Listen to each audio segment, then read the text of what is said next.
Looking for financial insights you can trust? How do you protect yourself as an investor? What's the strategy? I think it's really simple. I think you just want to be diversified in your portfolio.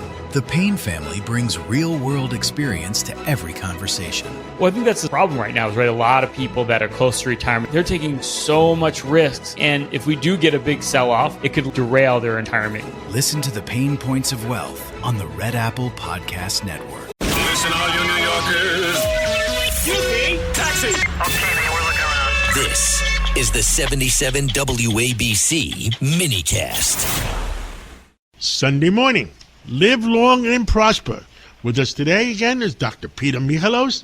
And, a lot of our, you know why WABC is number one? A lot of our listeners are living longer because of all the tips we're giving them how to live longer.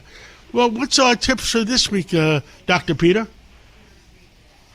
Well, John, this week we're going to talk about a very important topic that affects so many people in this country and around the world, and that's cancer. And cancer is fundamentally an age-related disease for most humans, as aging cells accumulate more damage as time passes.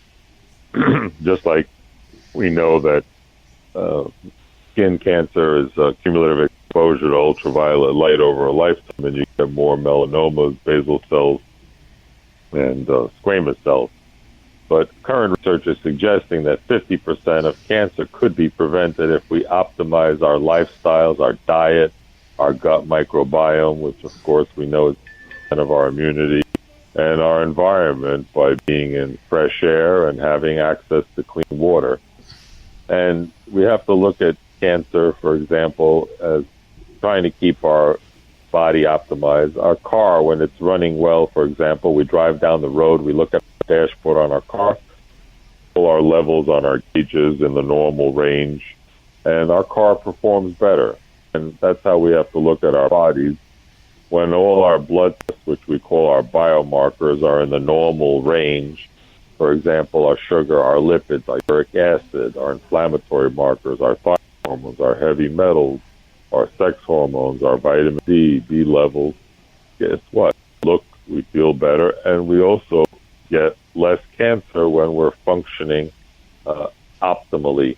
Now, there are a lot of tests now to diagnose cancer, which again is these abnormally dividing cells.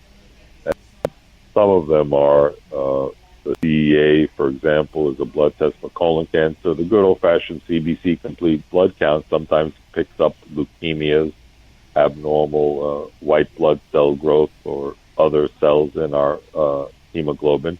And then we have the CA-125, which is a marker for ovarian cancer. There's a CA-19-9 for pancreatic cancer.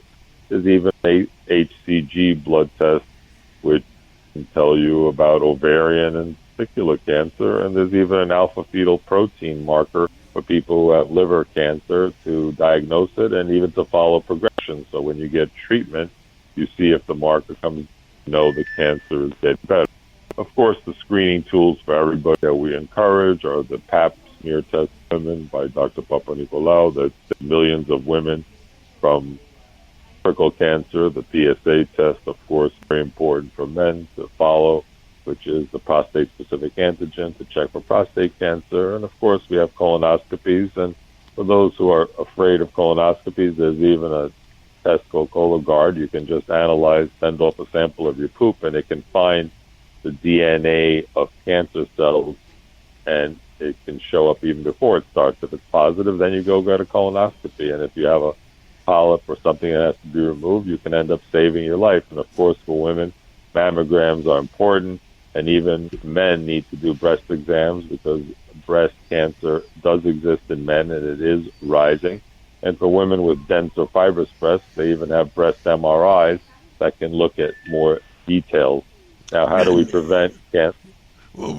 Doctor, we all talk about cancer. It's like a Xerox, a common word. Are there different types of cancers depending? I mean, how many different kinds of cancers are there? What is the definition of cancer?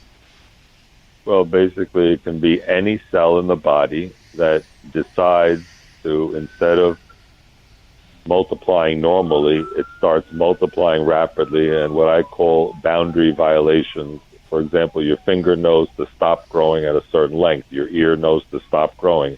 A cancer cell loses that and becomes uninhibited and starts growing beyond where it's supposed to be within its area or range or type of tissue.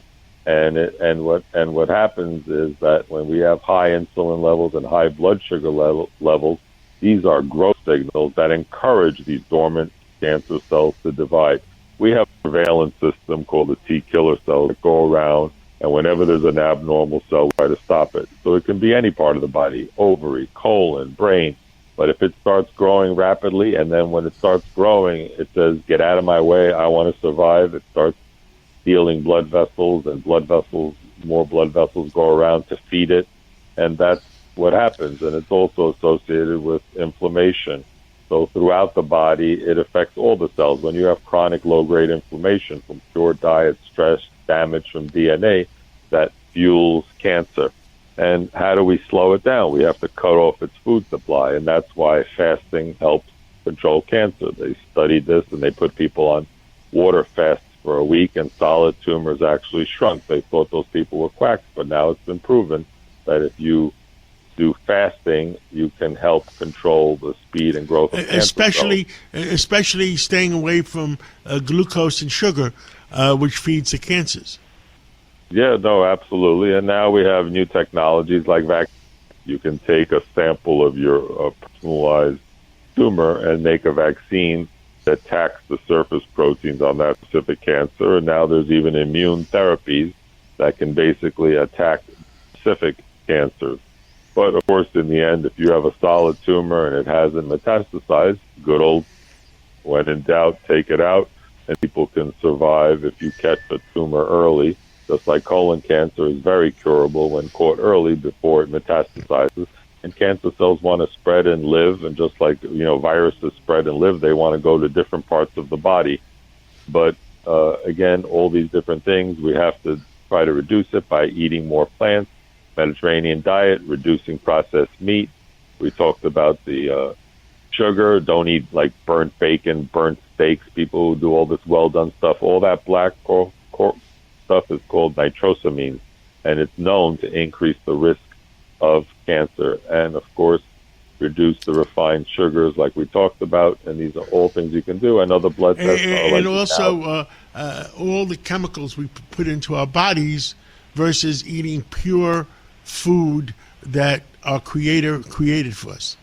Right, but the bottom line, you got to catch it early to treat it. There's even a company on Long Island that has the patents, built a machine that analyzes your breath with chromatography. You blow into it, and they claim that they have found that they can diagnose over 90% of colon cancers. They can diagnose sepsis early and even spot lung cancer just by breathing into a machine.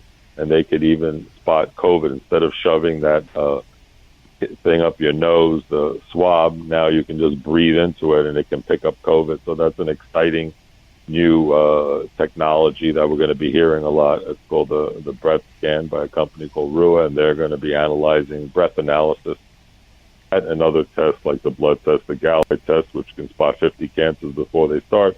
It's an exciting time that we can catch things early. So I encourage people, if they don't feel right, go to your doctors. Now it's the new year. Get your annual physical and get checked out, because when you catch things early, you can live longer. And if you keep listening to WABC, you'll get more good ideas on how to live long and prosper. Thank you so much, Dr. Michalos, and may our listeners listening to us at WABC live a long time. Thank you so much. And thank you and Margot for giving us the microphone to get the truth out on the Cats Roundtable. Listen to this podcast now on the Red Apple Podcast Network. The Leadership Thread with Dr. Peggy Polonis. I'm Dr. Peggy Polonis. Join me on each episode where I unravel the story that shaped leaders, tracing the thread that led them where they are today. Because leadership isn't born in adulthood. And thank you once again for joining us on the Leadership Thread, education, ethics, and sustainability. Download all of Red Apple Media's podcasts right now through your favorite podcast platform.